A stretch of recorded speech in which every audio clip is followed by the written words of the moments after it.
SRIRAM's IS, serving the nation since 1985. Ab offline ho ya online, we are the lifeline. Hello friends, welcome to SRIRAM IS. Today we'll be studying about Article 12. Article 12 forms a very important part of our constitution. It also forms a very important part of your syllabus. But before we delve into Article 12, I would like to ask you about this person. Do you know who is he? He ruled France for about 72 years. 72 साल तक इन्होंने France के ऊपर राज किया. 72 years is a long time for a ruler to be an absolute monarch. इनके अंदर France एक perfectly centralized state बन गया. Perfectly centralized state. Also it turned out to be an absolute monarchy. He was the person who was holding all the powers, law-making powers, powers to judge people. He was the supreme commander of the forces there. He was the chief executor of laws. He had all the powers in his hand. That was like 300 years back. It started in 1643 and continued till 1715, till his death. Then came the French Revolution. French Revolution of 1789. It had changed the perspective of the people. Liberty, equality, fraternity, these principles have become important part of the life of the people. They do not wanted any absolute monarchy. Rather, they wanted some sort of limited government. They wanted constitutionalism to be followed. They wanted that they should have some rights and they should have some remedy if their fundamental rights are being infringed. That was not possible under a monarch, but it became possible after series of revolutions, one after the other. American, then came the French, Indian independence movement. And then we see here today's world after 300 years. That is what we are now. Whether it be the American Constitution, the Indian Constitution or the French one. From 72-year rule of an absolute monarch, now we have regular elections after every 5 years.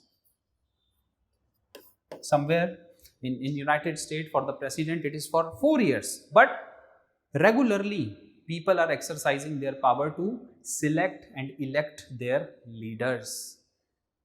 Now the power has come in the hand of people rather than being in the hand of an absolute monarch. That's the change we have seen over the period of 300 years.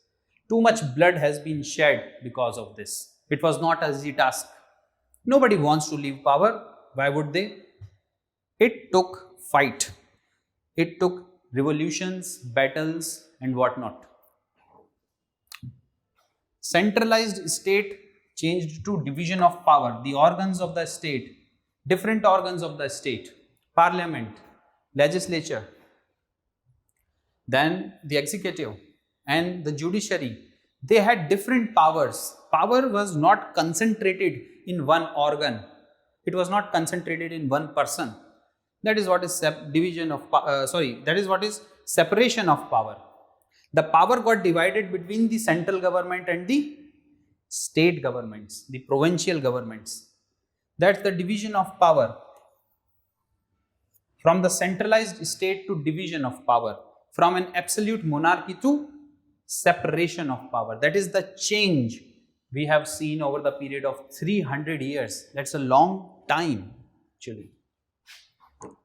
So, what is the change which actually has come? If you study this word constitutionalism, you will understand it means limited government. Now, what is limited government? Limited government simply means there shall be rule of law. The rulers, the leaders who are exercising the power must be bound by some rules, must be bound by some laws. They should have limited power. There must be checks and balances. There should not be arbitrary power in their hand. They should not be holding absolute power. But there must be checks and balances. One organ of the state must check the other organ of the state. Written constitution also and rights enshrined in that written constitution plays a very important role in constitutionalism, in limiting the government. Think about it. We have fundamental rights enshrined in our constitution. Because of the fundamental right, the state cannot become absolute, neither it can act arbitrarily, because those rights have been given against the state. They have also been given against the private individuals, also against organizations, private organizations, but mainly against the state, so that the state, which is a very, very powerful entity, does not come into its true color, and it should remain for the welfare of people rather than for self-serving purposes. Similarly, directive principle of state policy directs the government how it has to work. Again, it must not work for itself.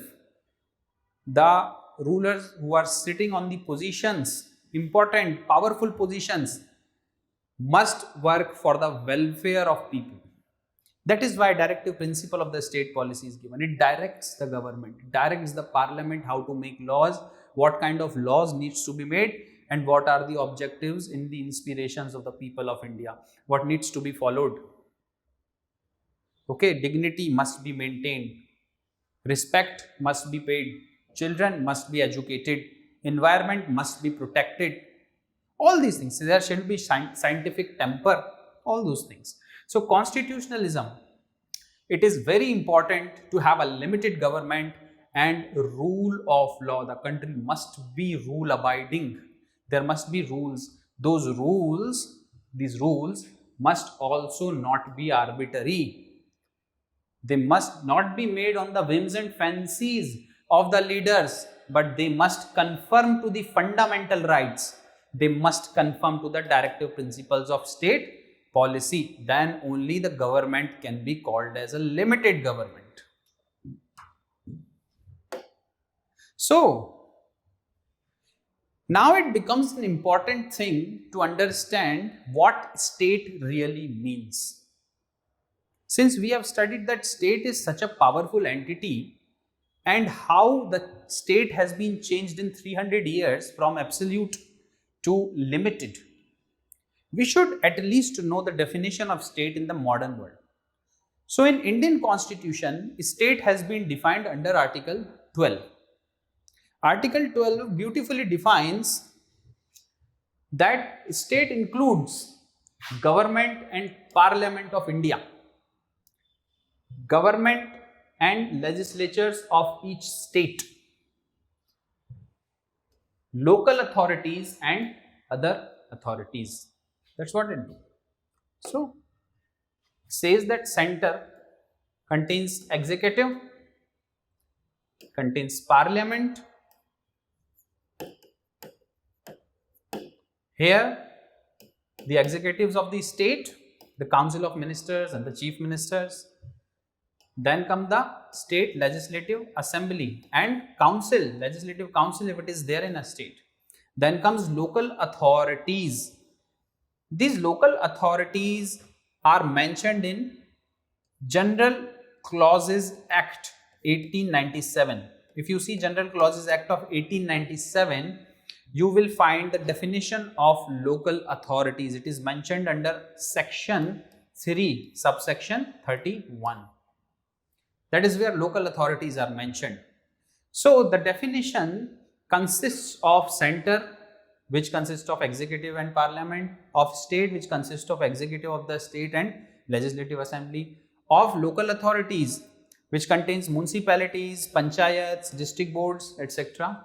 But this other authority, that is a vague concept that has not been defined by the constitution makers in this article. See, it has written that all the local and other authorities within the territory of India are under the control of the government of India. So what are these other authorities? They have not been defined. There is no definition available. which organization or which body should we declare as a state? Let's say if you are running a firm, it's a firm which deals in exports and imports. Can it be considered as a state? And remember, if any firm is considered as a state, then it simply means it has limitations. Any breach of fundamental right, and the people have the remedy under Article 32 and under Article 226 to approach court against you. So, if an organization is a part of a state, or if an organization is considered as a state, that simply means it has to limit itself to maximum amount possible. Why? Because it has to adhere to the fundamental rights of the people. Fundamental rights of the people must not be infringed or abridged by any authority which is called as state, because those have been given. Fundamental rights have been given against the state. The state must not discriminate on the basis of religion, race, caste, sex, place of birth. At the same time, the state shall not deny anyone equality before law and equal protection of law. What does state means here? State simply means these things along with other authorities. Now, the general understanding which we have of state, that there is a state and there are organs of the state. So the organs of the state is the executive, legislature and judiciary. You will see a very interesting fact here, that executive is mentioned, the executive of the center and the executive of the state. Legislature has mentioned parliament and state legislative assemblies, but judiciary is not mentioned here. Under Article 12, judiciary is not mentioned. This is a question, why is judiciary not mentioned in the definition of state? We are going to come to that. But before that, let us come to other authorities. Now, this question of what other authority is started to come in front of the Supreme Court since the beginning of the Constitution, since the commencement of the Indian Constitution. The cases were coming up that this authority has infringed the fundamental right, or that authority has infringed the fundamental right. Now, the Supreme Court does not know whether to call that authority or that organization or that institution as state or not. So, it has to come up with some interpretation of this word, other authorities.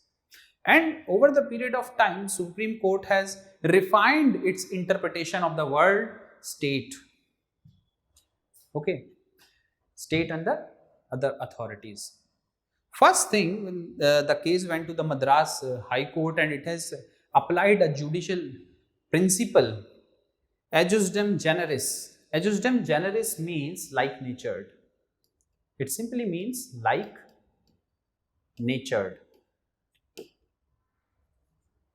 Any organization which is like natured as the government organization will be considered as state. Let's say there is an organization called A. It is doing similar kind of work, or it is having the same kind of nature as the government organizations or the government itself.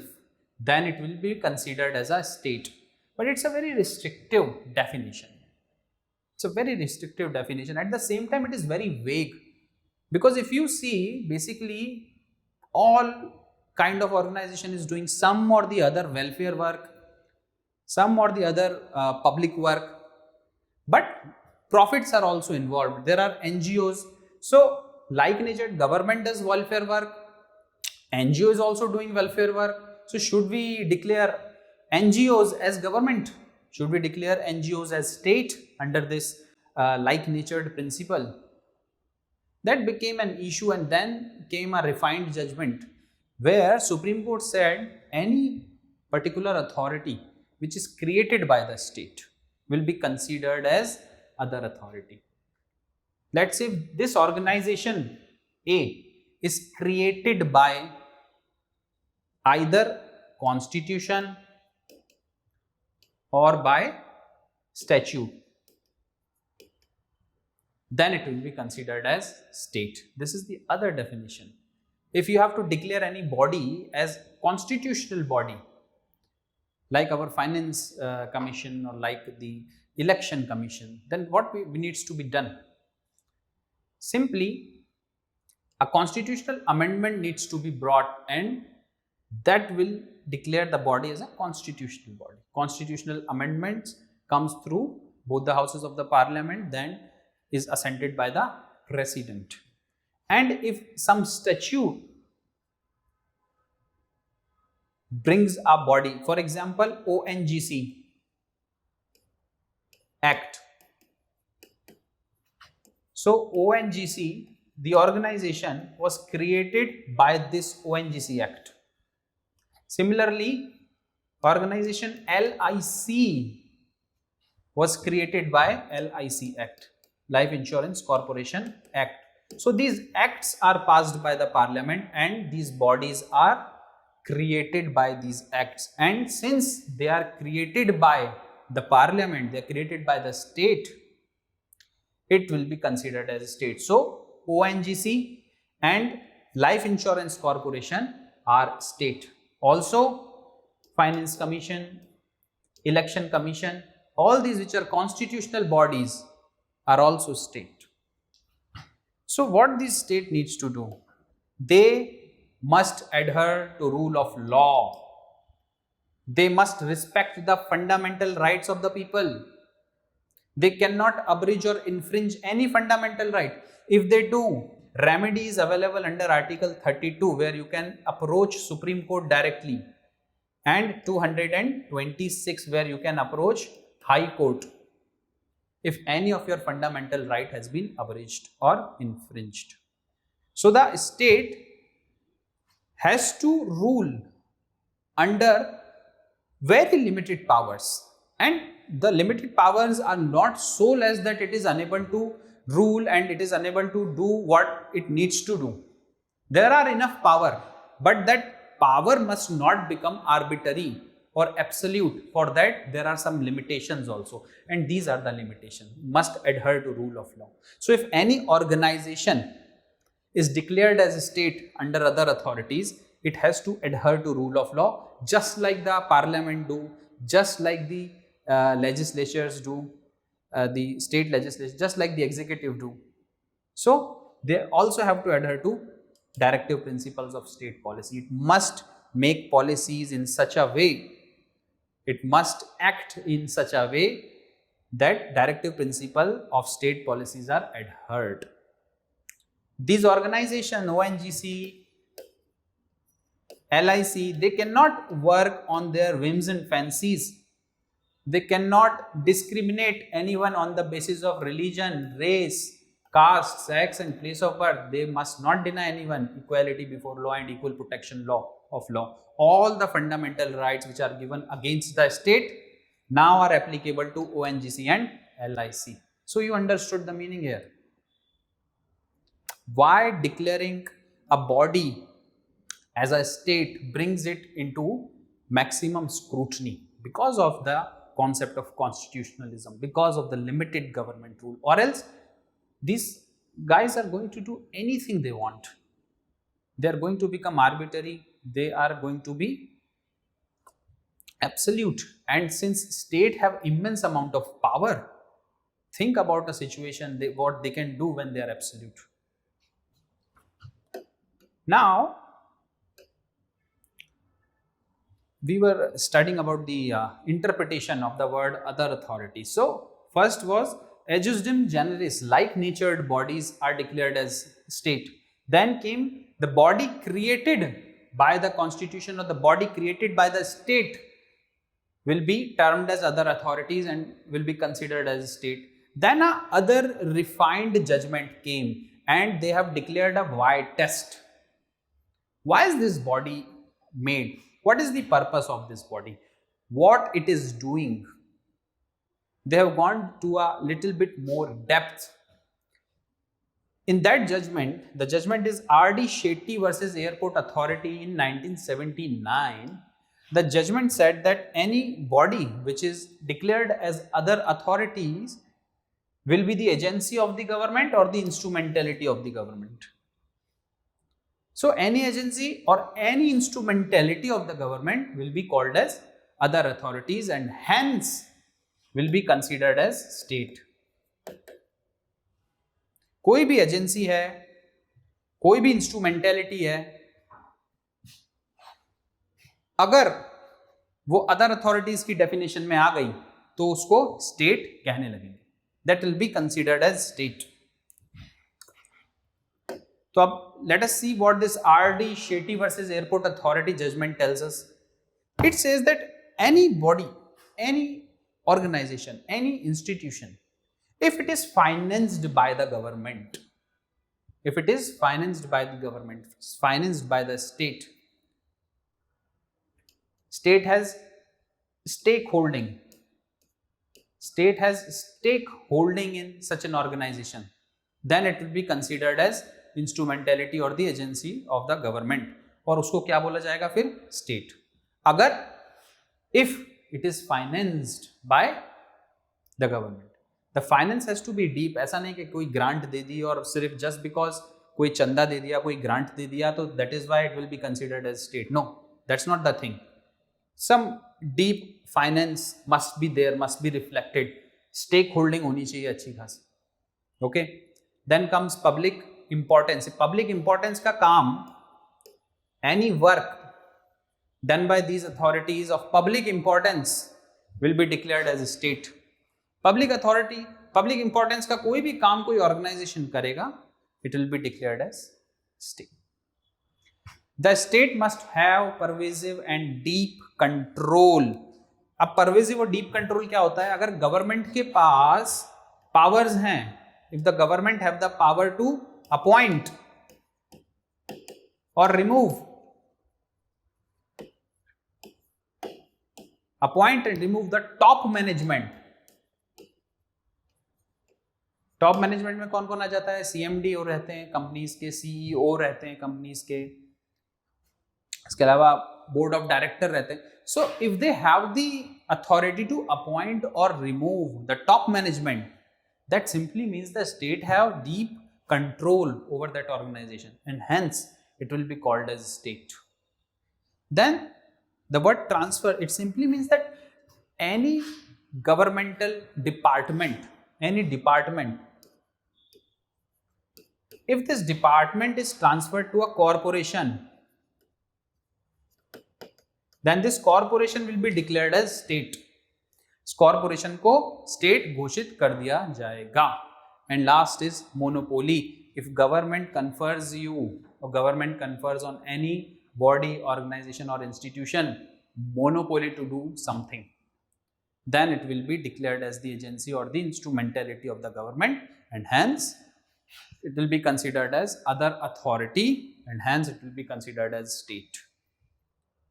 अब monopoly किस तरह की? एक कोई particular दवाई है जो सिर्फ आपका ऑर्गेनाइजेशन बनाएगा, एक कोई पर्टिकुलर केमिकल है जो सिर्फ आपका ऑर्गेनाइजेशन बनाएगा. गवर्नमेंट ने सिर्फ आपको मोनोपोली दी है किसी एक पर्टिकुलर प्रोडक्ट की मोनोपोली कि आप ही इंपोर्ट कर सकते हो या आप ही एक्सपोर्ट कर सकते हो. तो that organisation will be considered as the agency और the instrumentality of the government and hence will be considered as state. तो R D. Shetty versus airport authority में जस्टिस भगवती ने ये जजमेंट लिखा था and beautifully he explained that any body, institution, organization which are doing any of these work or all of these work, which is involved in any of these categories or all of these categories, will be considered as the agency or the instrumentality of the government and hence will be declared as state. देखा आपने कितने आसानी से अपन ने ये पढ़ लिया कि स्टेट क्या होता है. क्या होता है स्टेट? सबसे पहले तो सेंटर में एग्जीक्यूटिव मतलब प्रधानमंत्री की काउंसिल ऑफ मिनिस्टर, फिर आई पार्लियामेंट में लोकसभा, राज्यसभा, फिर आए स्टेट्स जिसमें चीफ मिनिस्टर, उनकी काउंसिल ऑफ मिनिस्टर, फिर आए स्टेट लेजिस्लेचर असेंबली और लेजिस्लेटिव काउंसिल, उसके बाद आई लोकल अथॉरिटीज, जो कि डिफाइंड है जनरल क्लॉजेज एक्ट में, सेक्शन 3 सबसेक्शन 31 में जनरल क्लॉजेज एक्ट में। इसमें म्यूनसिपैलिटीज भी आ जाएंगी, इसमें पंचायत भी आ जाएंगी, डिस्ट्रिक्ट बोर्ड्स भी आ जाएंगे। And then finally comes other authorities. और ये जो अदर अथॉरिटीज है, these other authorities have been interpreted by constitution so many times, so several principles were used. Ejusdem generis like natured principle was used, कि कोई भी ऐसा organisation जो government के नेचर के अधीन है या उस जैसे नेचर का है, will be considered as the part of the state. Second interpretation came that any particular organization which is created by the state, either created by the constitution or created by statute, will be considered as state. And third, the why test was applied, that simply means any agency or instrumentality will be considered as other authority. अब ये कैसे prove करें कि कोई agency है या instrumentality है? ये जो केस है RD. Shetty versus airport authority 1979, इसमें कहा गया है फाइनेंस्ड बाय द स्टेट। अगर स्टेट के द्वारा फाइनेंस्ड हो रहा है कोई ऑर्गेनाइजेशन, अगर वो पब्लिक इंपॉर्टेंस का वर्क कर रहा है, या कोई डीप परवेसिव कंट्रोल है स्टेट का उस ऑर्गेनाइजेशन के ऊपर, या फिर गवर्नमेंट का कोई डिपार्टमेंट अगर किसी कॉरपोरेशन के पास ट्रांसफर हो गया है, तो वो कॉरपोरेशन, और या फिर अगर मोनोपोली दी हुई है, if monopoly is given by the government to any organization, then that particular organization will be considered as state. ऐसा नहीं है कि ये पांचों मांगे पूरी होनी चाहिए, अगर एक कैटेगरी भी फुलफिल है तो भी वो पर्टिकुलर ऑर्गेनाइजेशन एजेंसी या फिर इंस्ट्रूमेंटेलिटी ऑफ द गवर्नमेंट कहलाने लगता है, then it is considered as state. और एक बार कोई ऑर्गेनाइजेशन स्टेट बना तो फिर it has to adhere to directive principle of state policy. It cannot infringe or abridge the fundamental rights. मान लीजिए आपकी एक फर्म है, प्राइवेट फर्म है, इट इज नॉट स्टेट, ठीक है, तो आप क्या कर सकते हैं? आप अपने दोस्त को नौकरी पे रख सकते हैं, कभी भी किसी व्यक्ति को निकाल सकते हैं, बट स्टेट में ऐसा होता है क्या?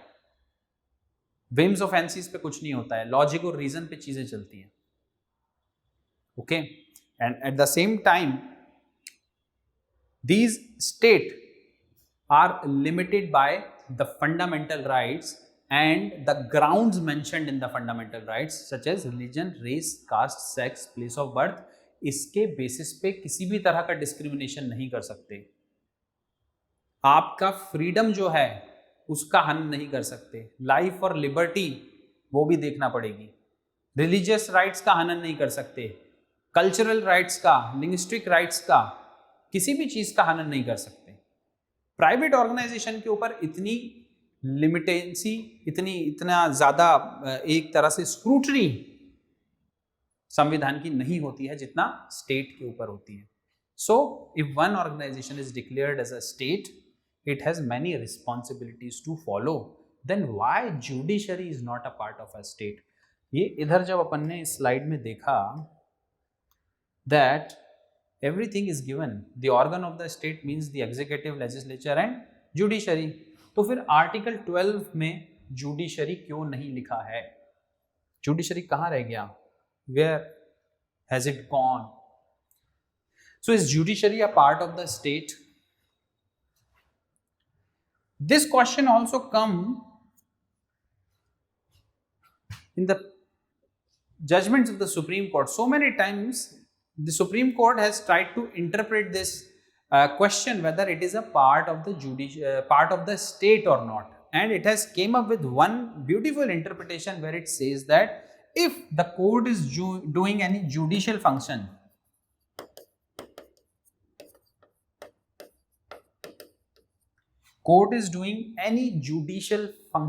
that simply means it is deciding a case, it is delivering justice. अगर it is acting as a referee and deciding on a case, it is delivering justice,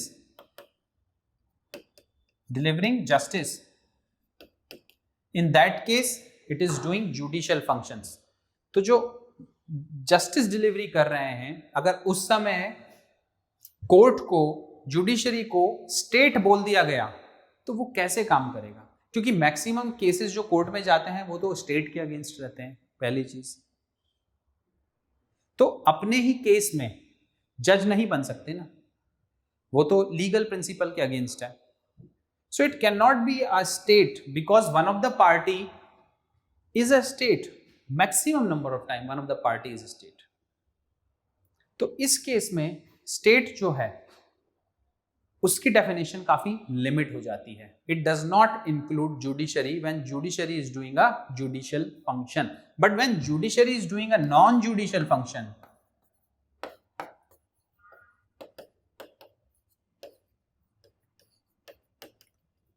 non judicial function, then it will be considered as state. अब ये non judicial functions क्या है? कोई भी administrative काम, admin work, court के पास बहुत सारे एडमिनिस्ट्रेशन के काम होते हैं, ट्रांसफर के, पोस्टिंग के, जजेस के, एलिवेशन के, किसी को हाई कोर्ट से सुप्रीम कोर्ट में एलिवेट करा, at that point in time जब एलिवेशन का वर्क या एडमिनिस्ट्रेशन का वर्क होता है, बहुत सारे एग्जाम्स कंडक्ट होते हैं जुडिशरी के, तो जो लोअर जुडिशरी रहती है, those are the people who are making the and drafting the question papers for the students. So there are many work, administrative work, which is done by the state, and those administrative work comes under the category of non-judicial functions. And in these non-judicial function, and when court is doing these non-judicial functions, it will be considered a state, but not while it is performing judicial functions. इसमें एक rule making भी आता है। कई बार क्या होता है कि कोर्ट रूल बना देती है। रूल मेकिंग एक्चुअली ये पावर किसकी है? रूल मेकिंग, लॉ मेकिंग, ये तो लेजिस्लेचर का है ना, पार्लियामेंट बनाती है या स्टेट लेजिस्लेटिव असेंबलीज बनाती है। So when the court shows some kind of activism और the court shows some kind of overreach and it comes into the domain of legislature and makes a law, उस समय वो state कहलाती है। Vishakha guidelines आपने सुनी होंगी, विशाखा गाइडलाइंस 1997, ये कंटिन्यू रही 2013 तक। In 2013, a law was brought by the parliament for protection of women at the workplaces. In 2013, from 1997 to 2013, these guidelines, Vishaka guidelines, continued.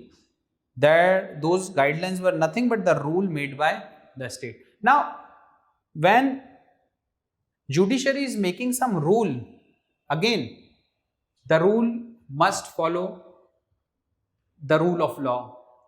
They must not be arbitrary. They must not be on the whims and fancies. Parliament कोई भी rule बनाती है तो it has to adhere to the fundamental right, cannot abridge or infringe any of the fundamental right, or it will be struck down by the court. अब तो ये हो गया है कि बेसिक स्ट्रक्चर पर किसी भी तरह का वार होता है अगर पार्लियामेंट के किसी भी लॉ के द्वारा, वो भी स्ट्रक डाउन हो जाता है। नेशनल जुडिशियल अपॉइंटमेंट कमीशन वो एक एग्जाम्पल है बहुत अच्छा।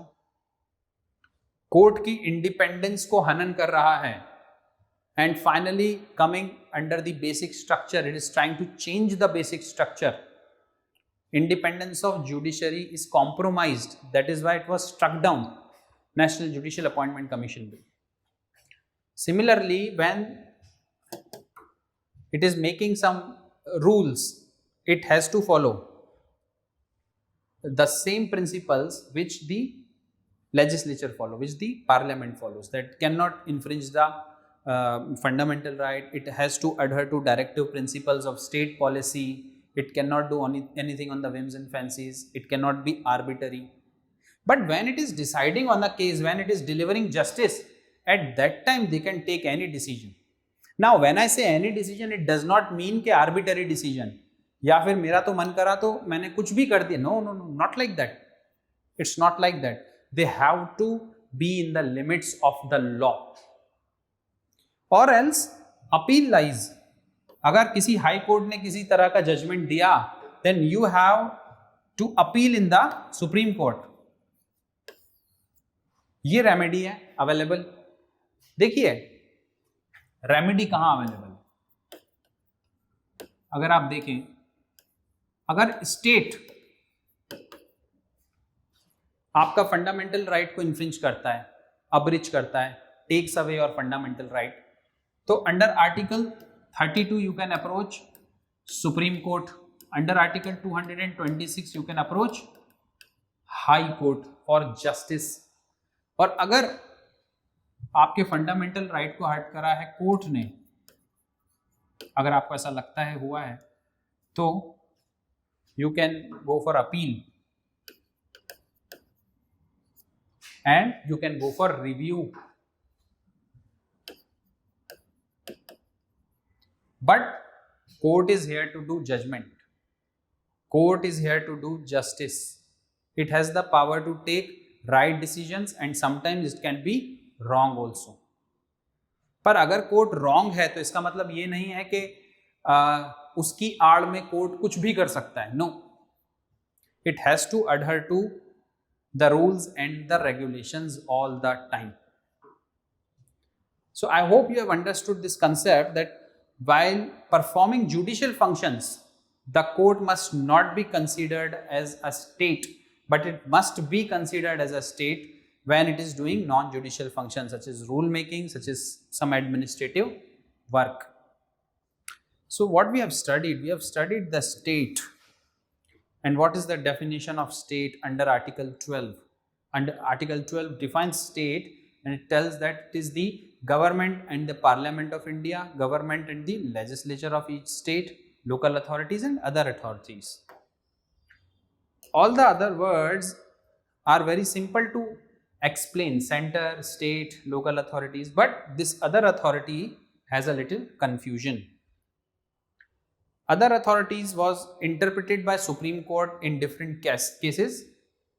The most important case came up with the interpretation that any agency or instrumentality of the government will be considered as other authority.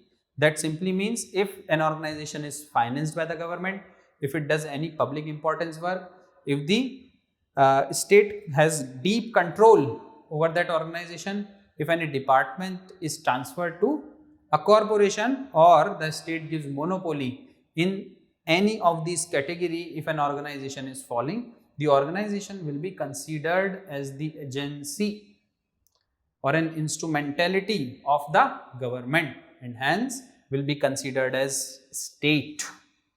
Then we have seen why judiciary is not the part of state and when it is the part of the state. जब judicial function कर रहा है judiciary तो वो part of the state नहीं है, और जब non-judicial function कर रहा है then it is the part of the state. So I hope you enjoyed this lecture. I hope you understood the meaning of the word state, how it is generally used and how it is used in Article 12 with the specific purpose of using it in part 3rd and part 4th of the Constitution. Thank you very much. We'll be meeting again in the next lecture. Have a nice day. SRIRAM's IS, serving the nation since 1985. Ab offline, hoya online, we are the lifeline.